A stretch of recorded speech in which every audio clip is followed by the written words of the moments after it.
वालेकुम। आज का टॉपिक बायोस्टैट्स का जो टॉपिक है वो पिछले लेक्चर की कंटिन्यूशन है, जिसमें हमने पढ़ा कंडीशंस वेदर टी टेस्ट और जी टेस्ट इज अप्लाइड। आज हमने जी टेस्ट को अप्लाई करना है एक क्वेश्चन पे, तो उससे पहले उसकी बैकग्राउंड हिस्ट्री एक दफ़ा दोबारा देख लेते हैं जी टेस्ट की। किन किन कंडीशन में जी टेस्ट लगता है? सिग्मा नॉन हो और जो नंबर ऑफ ऑब्जर्वेशन है वो लेस दैन 30 हो तो जी टेस्ट लगता है। सिग्मा नॉन हो और जो एन है वो ग्रेटर देन 30 हो, फिर भी जी टेस्ट लगता है। और अगर पॉपुलेशन स्टैंडर्ड डेविएशन सिग्मा ये अननोन हो और एन लेस देन 30 हो, फिर भी जी टेस्ट लगता है। अब हम टी टेस्ट में नहीं जा रहे, तो जी टेस्ट की बस कंडीशन देखनी थी। जी टेस्ट ये 3 कंडीशंस पे लगता है। उसको सॉल्व करने के 6 स्टेप है। पहला स्टेप होता है एच नोट और एच वन लिखना है। एच नोट क्या होता है और एच वन क्या होता है? ये टेस्ट हाइपोथेसिस या इसको नल हाइपोथेसिस कहते हैं। Most common use term null hypothesis होती है और इसको कहते हैं अल्टरनेटिव हाइपोथेसिस। अल्टरनेटिव हाइपोथेसिस ये जिन्होंने क्लेम किया होता है ये उनकी तरफ से होती है एच नोट। जैसे किसी फैक्ट्री ने कोई प्रोडक्ट बनाई है तो ये उनकी तरफ से होती है। ये दोनों हमेशा एक दूसरे की ऑपोजिट होती हैं। ये जो क्लेम करने वाला क्लेम करता है इसकी हमेशा ऑपोजिट जो हाइपोथेसिस होती है उसको अल्टरनेटिव हाइपोथेसिस कहते हैं। जो रिसर्चर होता है वो इंटरेस्टेड होता है कि ये अप्रूव्ड फैक्ट्री या जिस कंपनी होती है वो इसमें इंटरेस्टेड होते हैं। जो सेकंड स्टेप होता है वो होता है level of significance. Level of significance alpha, कि कितने परसेंट तक वो श्योर हैं कि उनकी हाइपोथेसिस ठीक है। अल्फ़ा जो होता है वो 1%, 5% या 10% दिया जाता है। 10% एग्रीकल्चर वाले मोस्टली यूज़ करते हैं, 1% फार्मास्यूटिकल इंडस्ट्रीज यूज़ करती हैं और 5% बाकी बहुत सी चीज़ों में बिजनेस वगैरह में यूज़ होता है। थर्ड होता है टेस्ट स्टैटिस्टिक, के थर्ड स्टेप में हम आगे ये बताते हैं कि टेस्ट स्टैटिस्टिक कौन सी लगनी है, कि इधर कौन सा टेस्ट लगना है, जी टेस्ट लगना है, टी टेस्ट लगना है या और कौन सा। और जो टेस्ट स्टैटिस्टिक्स ये टेस्ट लगना है तो इसका फॉर्मूला क्या है? X bar minus mu naught और sigma over under root n. ये एक्स बार क्या है? ये मीन है ऑफ सैंपल, ये मीन है, इसको अरिथमेटिक मीन। और ये पॉपुलेशन का मीन है। ये स्टैंडर्ड डेविएशन है ऑफ पॉपुलेशन और एन नंबर ऑफ ऑब्जर्वेशन है। Fourth step is determination of critical reason. Critical reason मतलब हमने अब ये निकालना है कि रिजेक्शन रीजन कौन सा है, कि किस रीजन में वैल्यू जो है वो फॉल करेगी तो एक्सेप्टेड, और किस रीजन में वैल्यू फॉल करेगी तो वो रिजेक्ट हो जाएगी। तो इसको कहते हैं critical reason determination.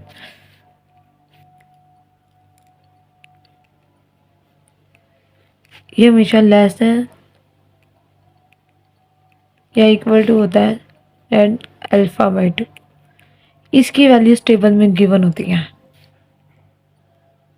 Fifth step होती है कैलकुलेशन। कैलकुलेशन कैलकुलेशन किस चीज़ की? Test statistic. अभी सिर्फ लिखा था कि कौन सा अप्लाई करना है, अभी वैल्यूज नहीं पुट की थी, इसमें वैल्यूज पुट करके इसको सॉल्व करना कैलकुलेशन। और सिक्स स्टेप में रिजल्ट निकालना होता है कि दोनों में से अप्रूव कौन सा हुआ है, इधर एच नोट एक्सेप्ट हुआ है या एच वन। अल्टरनेटिव और टेस्ट हाइपोथेसिस में, नल हाइपोथेसिस में होता है क्या है? यहाँ पर कहा जाता है कि जो म्यू है मतलब जो एक्चुअल जो कैलकुलेटेड आना चाहिए, इसका मीन, पॉपुलेशन का mean is equal to mu naught, मतलब जो मीन दिया गया है वो वही होना चाहिए। लेकिन अगर वो मीन, एक्चुअल मीन इस मीन के बराबर ना आए तो ये अल्टरनेटिव हाइपोथेसिस होती है। तो अल्टरनेटिव हाइपोथेसिस हमेशा इसको ऑपोजिट में आती है। अब डाटा दो तरह का होता है जो इसमें आता है जी टेस्ट में या डी टेस्ट। दो तरह का डाटा होता है, टू टेल डाटा और वन टेल अब टू टेल का मतलब ये है कि इसमें दोनों तरह की वैल्यूज होती हैं, इधर पॉजिटिव और नेगेटिव एंड नेगेटिव। इसमें पॉजिटिव और नेगेटिव दोनों तरह की वैल्यूज होती हैं, लेकिन इसमें या तो पॉजिटिव होती हैं या नेगेटिव होती हैं, मतलब आइदर ये या ये, दोनों एट अ टाइम प्रेजेंट नहीं होती। और इसमें दोनों एट अ टाइम प्रेजेंट होते हैं। इसमें या तो ये हो सकते हैं या ये, अब कंफर्म नहीं होता शुरू है ये इन दोनों से है कौन सी, वो बाद में जब सॉल्व करते हैं तो पता चल जाता है कौन सा। अब टू डाटा का जो ग्राफ बनता है वो ऐसे बनता है कि उसकी दोनों तरफ टेल आ रही होती है, ये आ जाती है एक तरफ आ जाती है नेगेटिव वैल्यूज, इन्फिनिट तक वैल्यूज जा रही है। अगर यहाँ एक तरफ आ जाती है पॉजिटिव वैल्यूज, यहाँ पर ये इसका एरिया होता है। अगर ये सारी वैल्यूज को z कहते हैं तो ये z अल्फा है, तो ये जो हाफ ऑफ द रीजन कहलाता है ये z अल्फा बाई 2 कहलाता है। ये इतना और ये इतने को z अल्फा बाई 2, इसका भी, ये भी, और इस तरफ भी ये सारा क्या होगा z अल्फा बाई 2। ये z अल्फा बाई 2 ये जो मैंने यहाँ लिखा था ना, ये इसका ये क्रिटिकल है। Critical reason z alpha by 2 से हमेशा कम होता है या उसके बराबर हो सकता है, इससे ज़्यादा नहीं हो सकता, या इतना हो सकता है, इससे हमेशा वैसे कम ही होता है, इधर इधर कहीं आ रहा होता है, इसके बराबर बहुत कम होता है। और वन टेल ये, अच्छा अब ये लेफ्ट टेल, ये राइट टेल है या लेफ्ट राइट थोड़ा सा खराब, और ये लेफ्ट टेल है। अब इसमें या तो एक लेफ्ट टेल प्रेजेंट होगी या राइट टेल होगी, या ये ऐसे है या ये ऐसे है, वो दोनों तरीके से सकता है।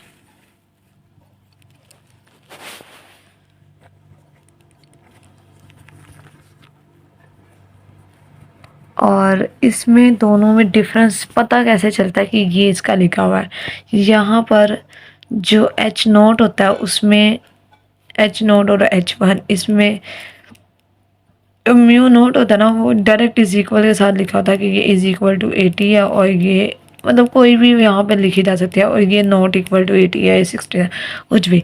लेकिन यहाँ पर एच नोट और एच वन, एच नोट में यहाँ पर म्यू नोट, यहाँ पर इज इक्वल का साइन भी आ सकता है, ये वाला साइन भी आ सकता है, ये वाला साइन भी आ सकता है, और इक्वल का भी। एच नोट का मसला नहीं होता, मसला होता है इसका, यहाँ पर कभी भी इक्वल का साइन नहीं आ सकता वन टेल में। वन टेल में एच वन में कभी भी म्यू नोट के साथ इक्वल का साइन नहीं आता। अगर ये ऐसे है एच नोट तो ये ऐसे होगा, ये एच नोट के हमेशा ऑपोजिट आता है ना, अगर ये एस नोट ऐसे हो जाता है तो ये ऐसे हो जाता है, बस यहाँ इक्वल का साइन नहीं आता। अगर इक्वल हो तो ये बताया हुआ था आमतौर पे। ये हो गया कुछ और सी डिस्कशन। अब क्वेश्चन सॉल्व करते हैं इसके दोनों के।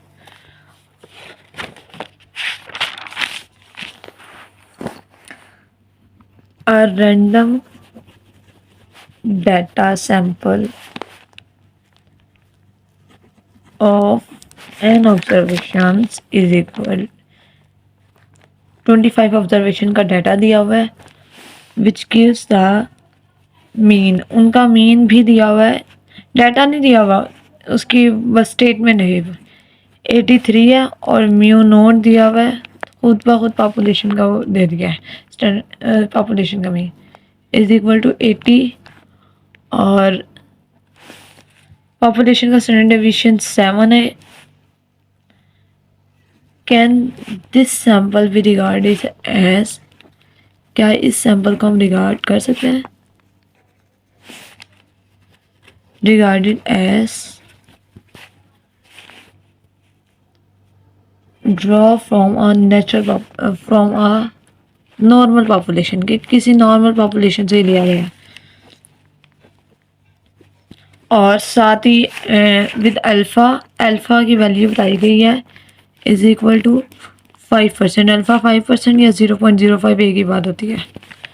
अल्फ़ा 5% है। अब एक टेबल दिया हुआ है यहाँ पे अल्फ़ा और 10%, 5% और 1% वैल्यूज दी हैं टू टेल डाटा के लिए। ये टू टेल है, मुझे कैसे पता चला? म्यू नॉट 80 दिया हुआ है और दूसरी केस मतलब बताया ही नहीं गया। ये जो म्यू नॉट डायरेक्टली 80 दिया हुआ है, इसमें जो सैंपल ये जो डाटा में दिया होता है ये एच नोट होता है आमतौर पे, जब तक वो मेंशन ना करे कि ये H1 है अल्टरनेटिव हाइपोथेसिस। तो ये एच नोट है, एच नोट इक्वल के साथ है तो H1 का हमें पता ही, H1 नहीं दिया हुआ, H1 गिवन ही नहीं है, इसलिए H1 को ये टू टेल डाटा कंसिडर होगा और H1 भी इज इक्वल के साथ ही आएगा।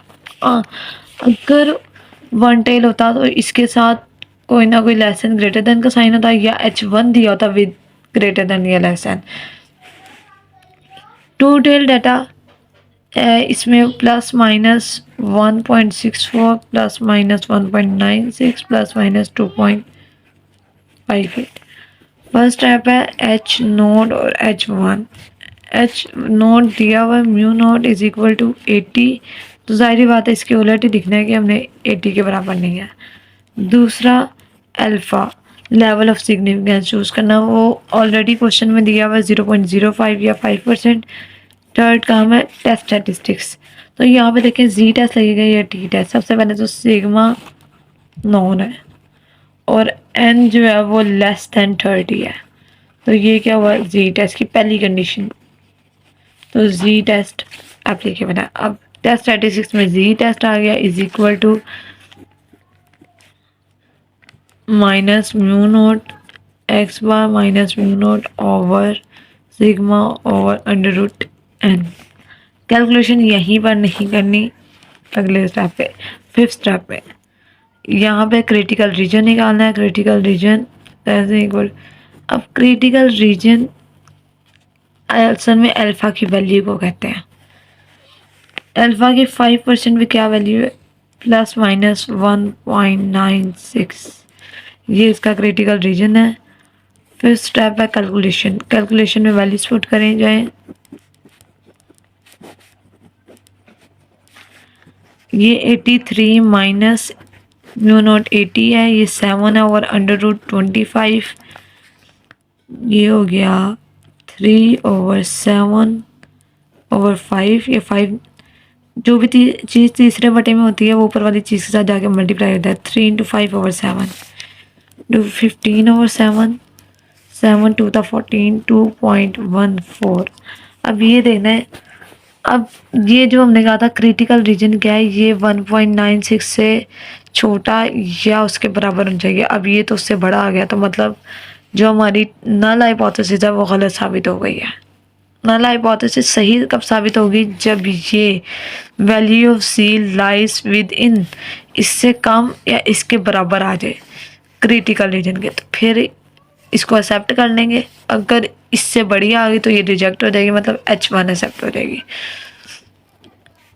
Since our calculated Z value falls in rejection region, our calculated Z value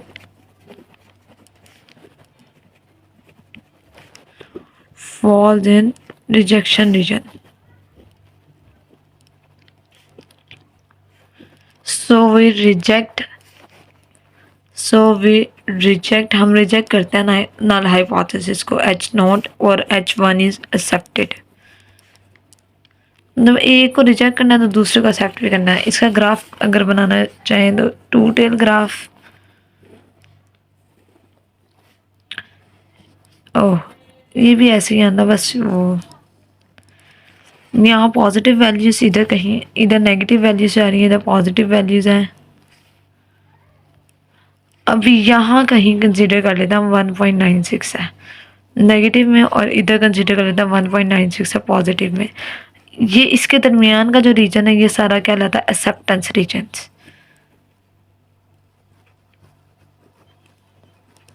यहाँ पर 1.96 से इधर इधर और इधर एक्सेप्टेड है, इससे आगे काम चला गया तो ये, अब ये जो है ये 2.14 और ये सारा रीजन ये कहलाता है रिजेक्शन रीजन। ये 2.14 देखेंगे यहाँ आ रहा है कहीं, तो ये रिजेक्शन रीजन में चला गया, तो ये रिजेक्ट हो चुकी है, इट्स नो नल हाइपोथेसिस। अब एक और क्वेश्चन देखते हैं।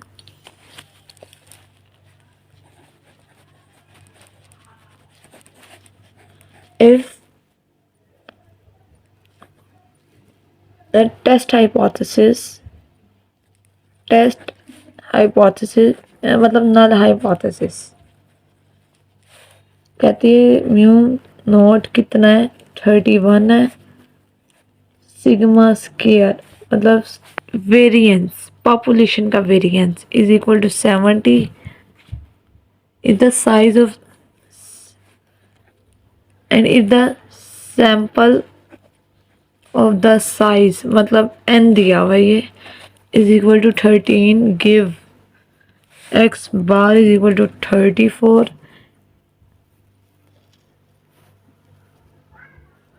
एंड h1 दिया हुआ है। h1 का लफ्ज़ नहीं यूज़ हुआ था, यहाँ पर लिखा हुआ था ये alternative hypothesis, and if the alternative hypothesis क्या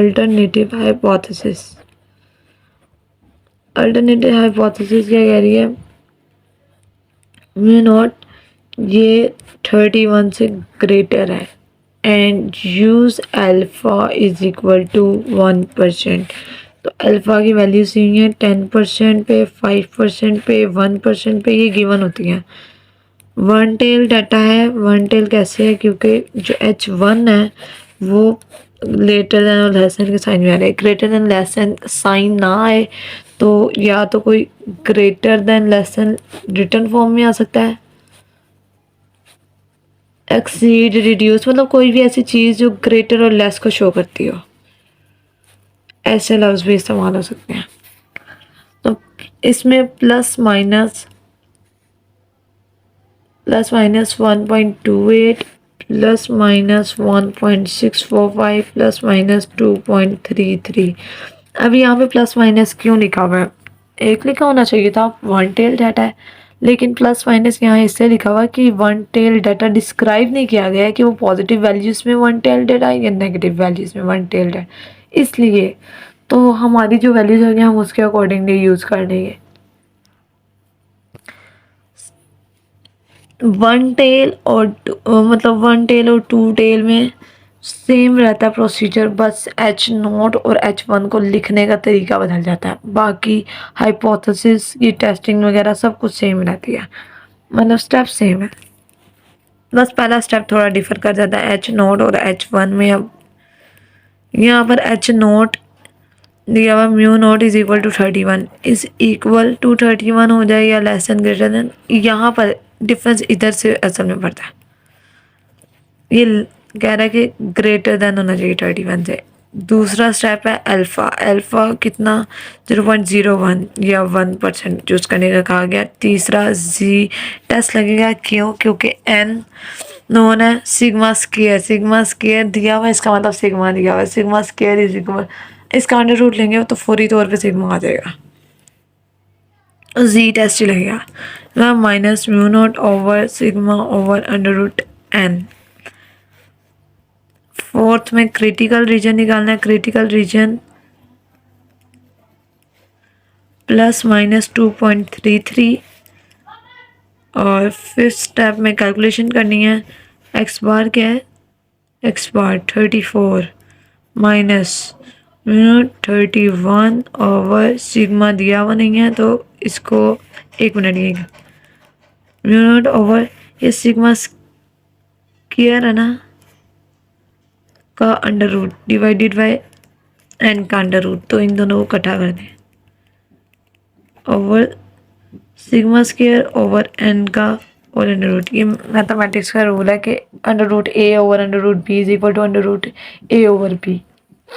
ये वो वाला फार्मूला है, under root a over under root b is equal to under root a over B.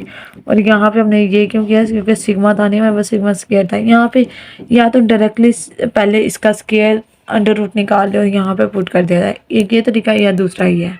दोनों तरीक़ों से ये सेम सॉल्व होगा। 70/13 का होल अंडर रूट, ये सॉल्व किया गया था तो आया था 1.29। लेकिन मैंने खुद इसको सिग्मा निकाल के सॉल्व किया था, मतलब एक स्टेप बढ़ाया था। सिग्मा यहाँ मैंने निकाला था कहीं, under root of sigma square का under root is equal to under root sigma is equal to, ये आया था 8.33। फिर मैंने यहाँ वैल्यूज पुट की थी। दोनों तरीक़े से हो जाता है ये।